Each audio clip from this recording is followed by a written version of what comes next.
Imagine that your boss just put you in charge of a very important project. And imagine that you get to pick your team, the people you want on it. What qualities would you want for your teammates? What would you want them to have? Would you look for people who are very smart, easy to get along with? Maybe people who have great communication skills. Just imagine that perfect team. Okay, now reality. That's not going to happen. Have you ever been on a team with a person not at all like your ideal team member? Maybe somebody who's difficult to get along with and completely brilliant. What if I told you that the person who might be causing you the most difficulty on your team may be the greatest asset to your project? Maybe that team member is neurodivergent.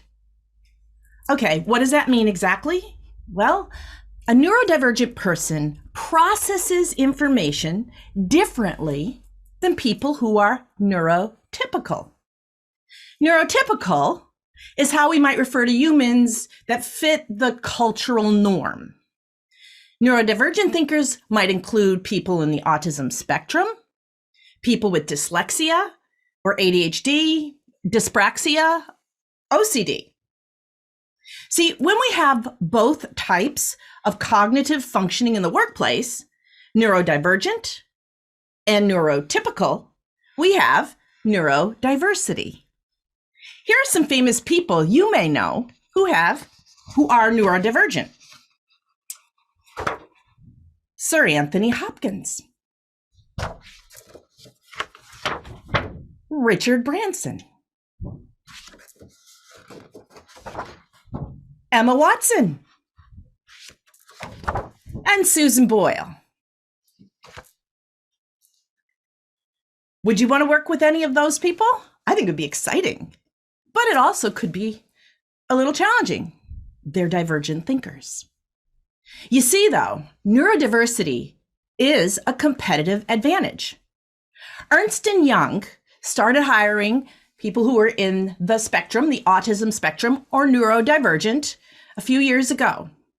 And at first, they were a little concerned that they might have some trouble with quality on their teams, efficiency, or even productivity.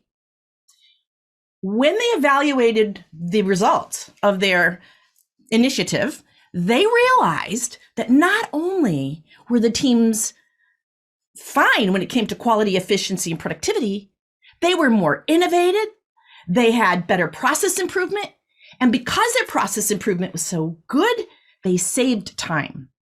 Then SAP, they have an Autism at Work program, and they have continued that program for a few years now. Why? Because in their evaluations, they found that their neurodivergent teams, their neurodiverse teams had increased patenting, radical innovation. Oh, not just normal innovation, radical innovation, and it increased their profits. You see, there's significant evidence that a neurodiverse team pushes us to challenge our assumptions. It catalyzes our team to come up with better solutions.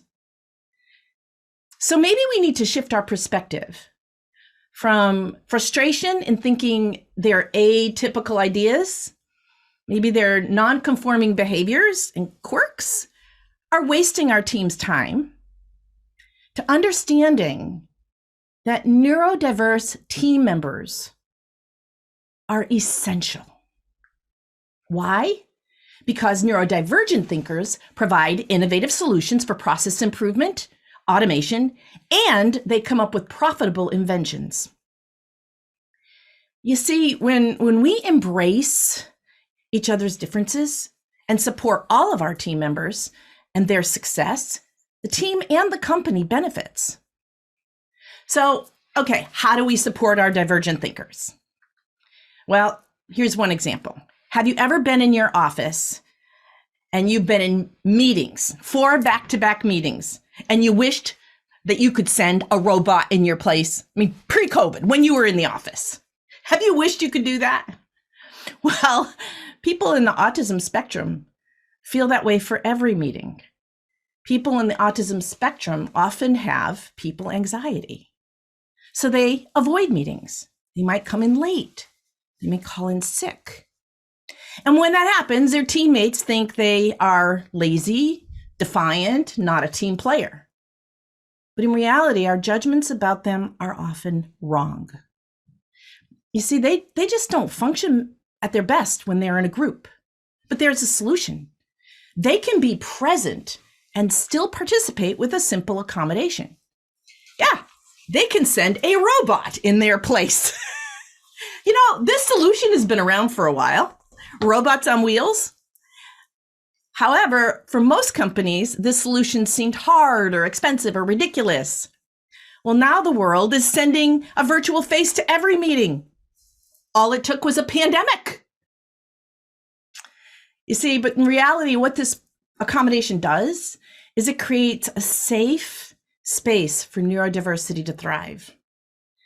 And just doing that simple support strategies can change your team from one of frustration and mediocre performance to one that excels beyond your wildest expectations.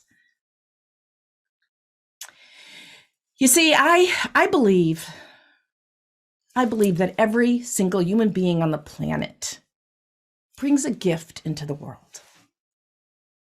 We do.